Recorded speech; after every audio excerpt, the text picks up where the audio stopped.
very few important aspects of the Python programming. First, let us start with the introduction to Python. So what is Python? Python is a high-level programming language. It is used for data analytics, data science, artificial intelligence, machine learning, and web development. So for automations also we can use it. And why Python for data analytics? This is easy to learn. So large community support. We have powerful libraries and used by companies worldwide, the Python. So first of all, how to use the Python? So you can install the Python from Python official website. So where you can install the Python. Suppose you are using Windows, you can directly install the Python. Once you install the Python, how do you know the Python installed or not? So you go to command prompt, where you can type this Python version. So when you type this, you can see this Python version. Okay, copy this exactly what you want. So I installed Python 13, so you can use this command to see the Python output. And now how to test the Pythons. So we can start first of all how to open the Python.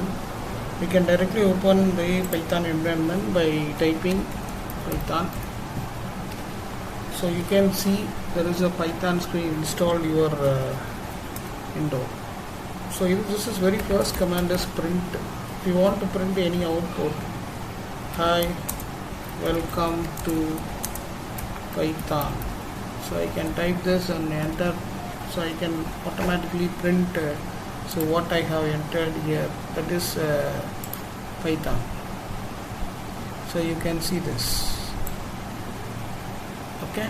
So now we go to the variable side. You can see the variables we can store like this.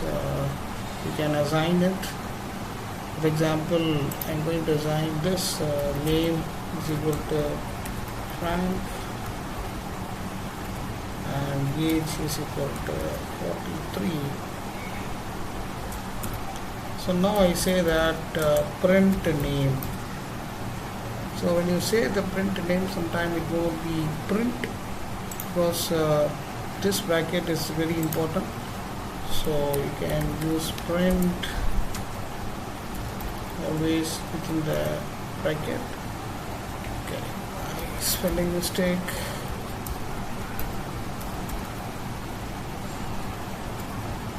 Okay, so there is a print age.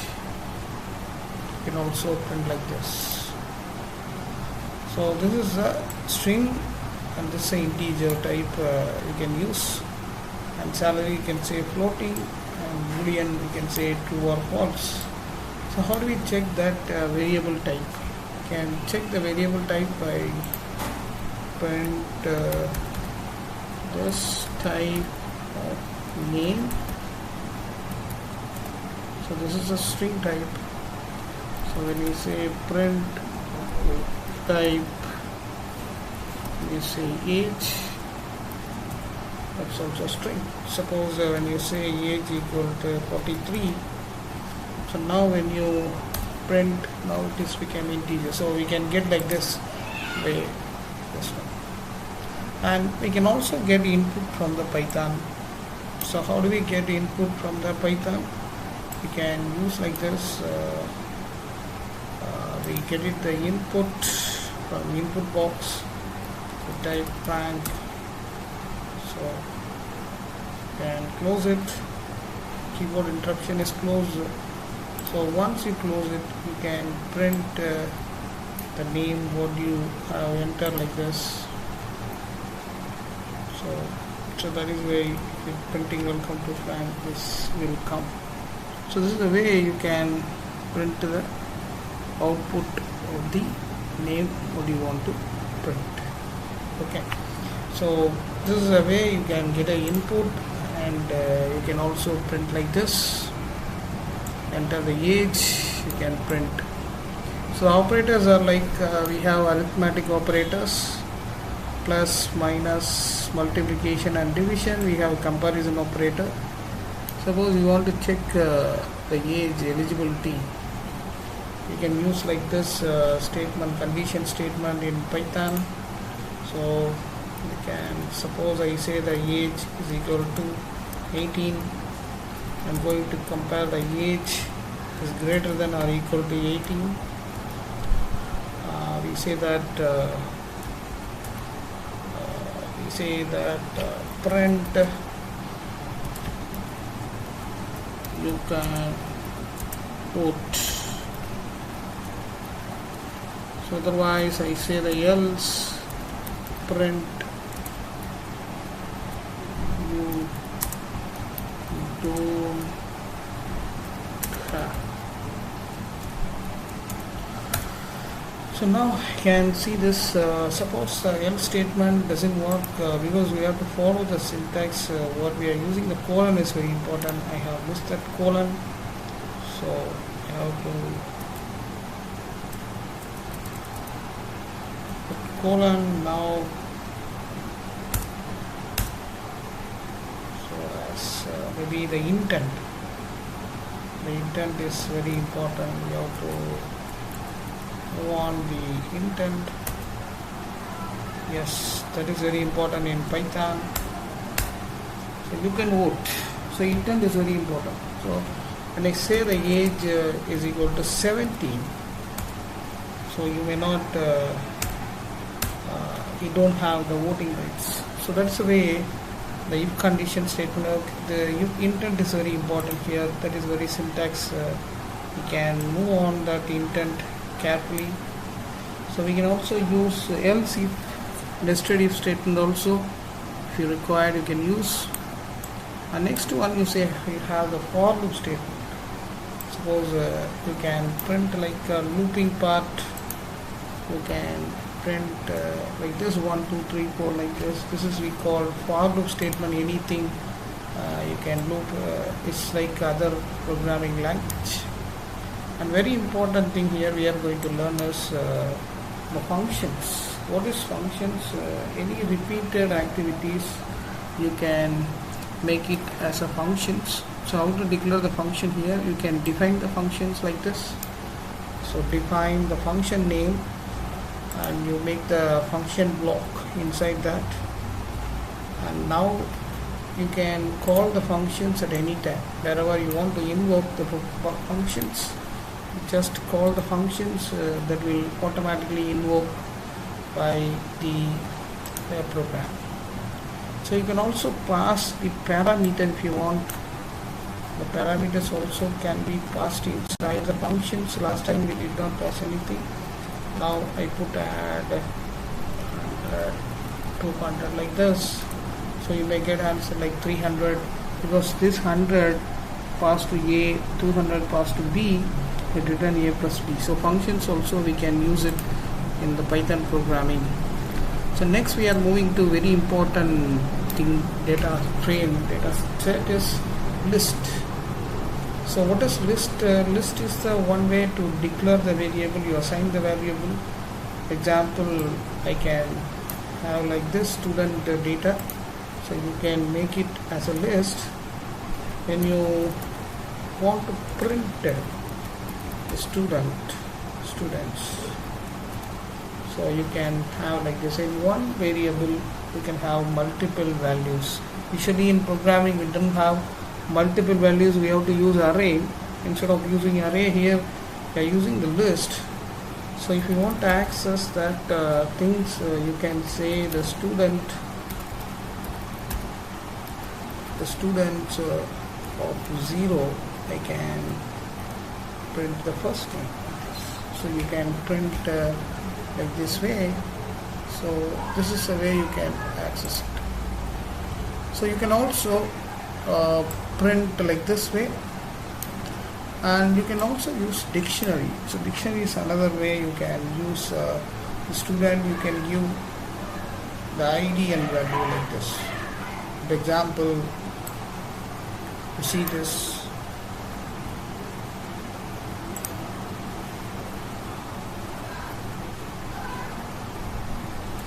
Like this, the students, you can assign it, and you can print this particular value of this one.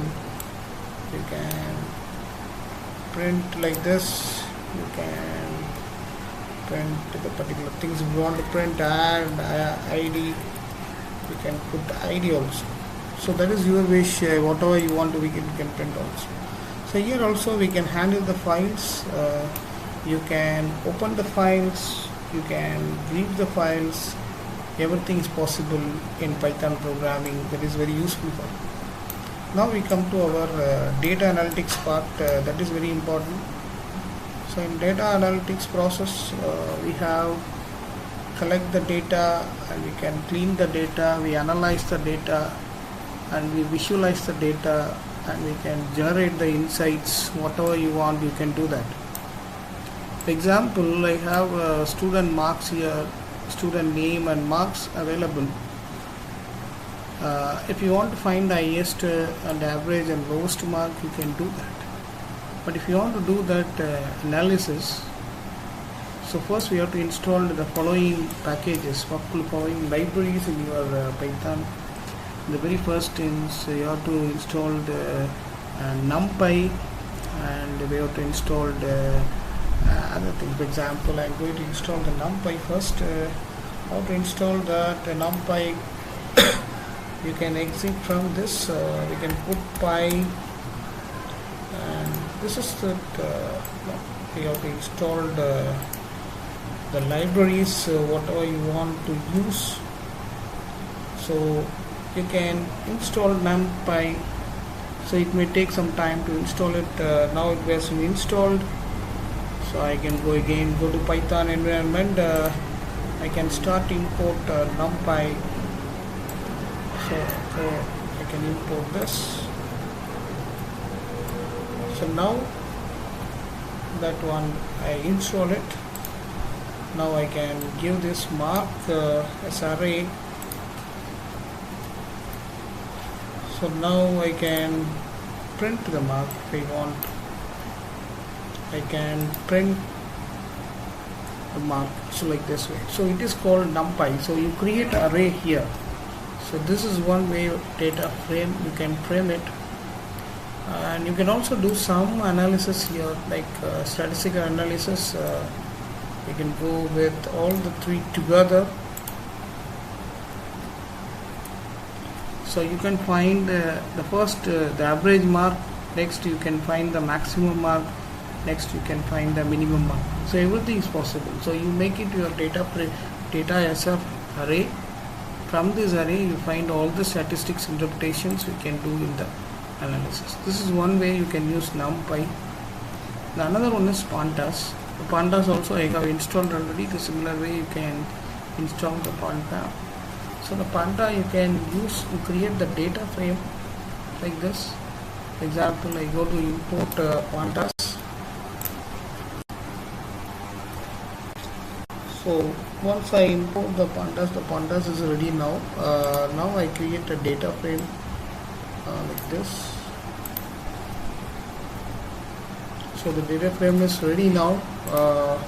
Now we can make it a data frame like this one. Data frame also ready now. Now we print this one. So it takes some time because my system takes some time to do that. Okay, so you can print like this. So usually you have two things. You have dictionary value, name and list you have. So inside that you make it all the things as a data frame. So you can also have a raw data that you can make it as a thing like this. So now we can also do the same analysis. If you want, you can do this. Same answers you will get it, because in the data frame you have the same thing what you have. That is the way you can do the analysis of this. Now we can also read the CSV file from this one, and we can also data cleaning, so we can check the value, remove the missing value, remove the duplicate value. Everything is possible here.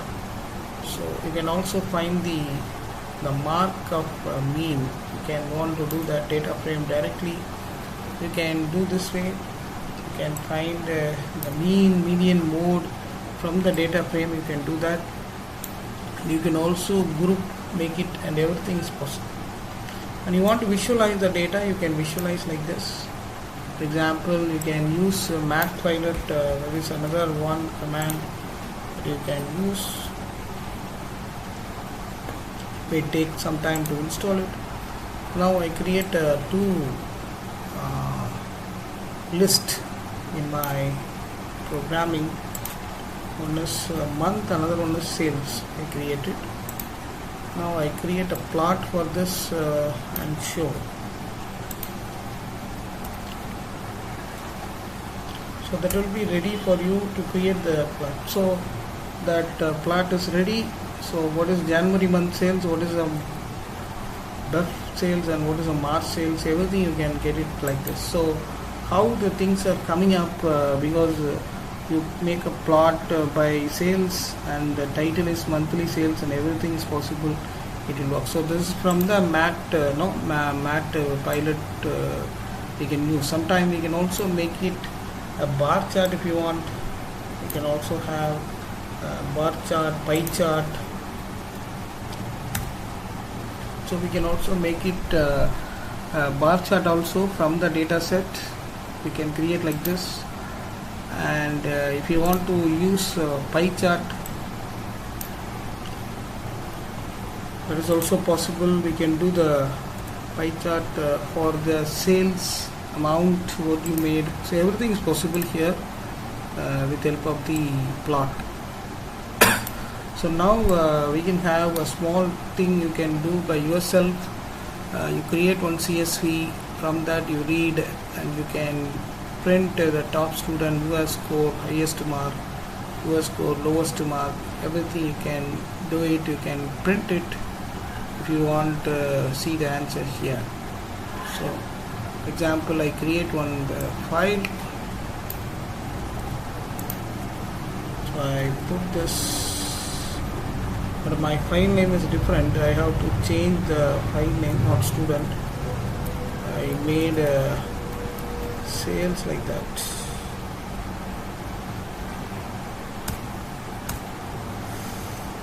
So now I'm waiting for the result, what it is doing now. So I may get this one, maybe some error in my marks. Okay, I don't have marks in my things, so I have to change everything like marks. So I have to check my CSV sometime. Maybe it is like a mark field. You may not have all these things correctly. Okay, I have to check my CSV file what I have here. So I have only marks, but what is the problem? I don't have. I have to find it out. This mark only, the error I have to find.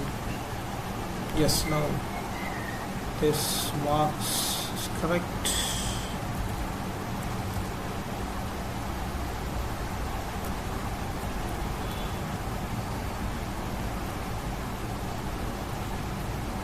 So now what is the file name? I have to find the file name. CSV.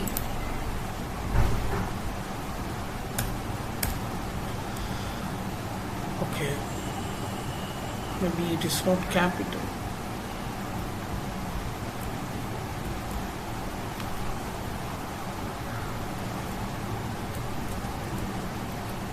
So sometimes you can also debugging like this way.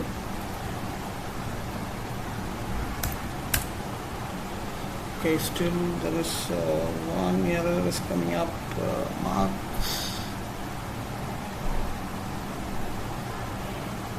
Okay. So that is some mistake in the field. I have to find it out. Anyhow, so today we have seen that so far. So next class we will